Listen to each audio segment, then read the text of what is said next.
साथियों, आज किताब पढ़ते हुए एक ऐसी कहानी मेरे हाथ लगी है जिसको आपसे बिना साझा किए हुए मैं शायद रह नहीं पाऊंगा। कई वर्षों की बात है, अफ्रीका महाद्वीप में हीरों की कई खानों की खोज हो चुकी थी, जहां बहुत सारे हीरे प्राप्त हो चुके थे। जहां के एक गांव में रहने वाला किसान अक्सर उन लोगों की बातें सुना करता था जिन्होंने हीरो की खान को खोजकर बहुत सारे पैसे कमाए और अमीर बन गए। वह भी हीरे की खान को खोजकर अमीर बनना चाहता था।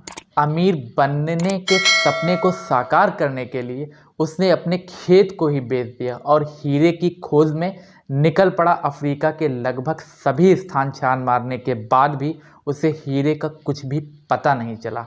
समय गुजरने के साथ साथ उसका मनोबल गिरने लगा। उसे अपना अमीर बनने का सपना टूटता हुआ दिखाई देने लगा। वह इतना हताश हो गया कि उसकी जीने की तमन्ना ही समाप्त हो गई और एक दिन उसने नदी में कूदकर अपनी जान दे दी।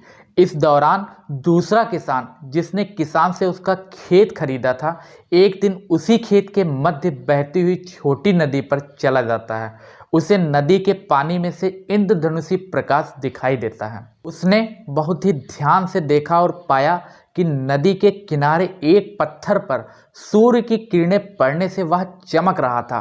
किसान ने झुककर वह पत्थर उठा लिया और घर लेकर चला गया। वह इतना खूबसूरत पत्थर था कि उस किसान ने सोचा कि यह सजावट के काम में आएगा और उसने अपने घर की दीवार पर ही उस पत्थर को लगा दिया।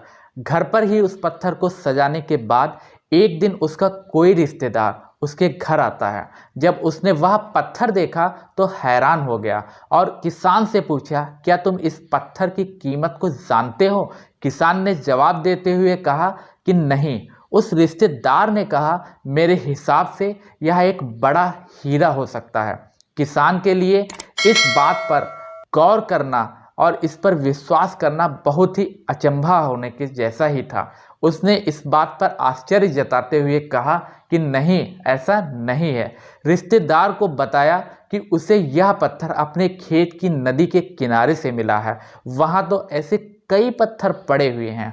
दोनों खेत पहुँचते हैं और कुछ पत्थरों को नमूने के तौर पर वहाँ से उठा लेते हैं, फिर उन्हें जांच के लिए भेज देते हैं। जब जांच की रिपोर्ट सामने आती है तो उस रिश्तेदार की बात सच साबित होती है। वे सारे पत्थर हीरे ही थे।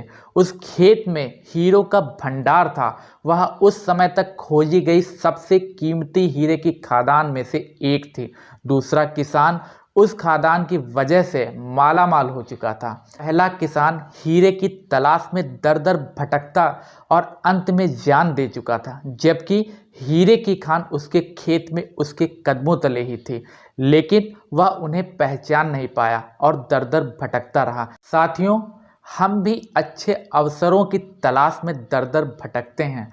हम उन अवसरों को पहचान नहीं पाते या फिर उन्हें महत्व नहीं देते जो हमारे आसपास ही होते हैं।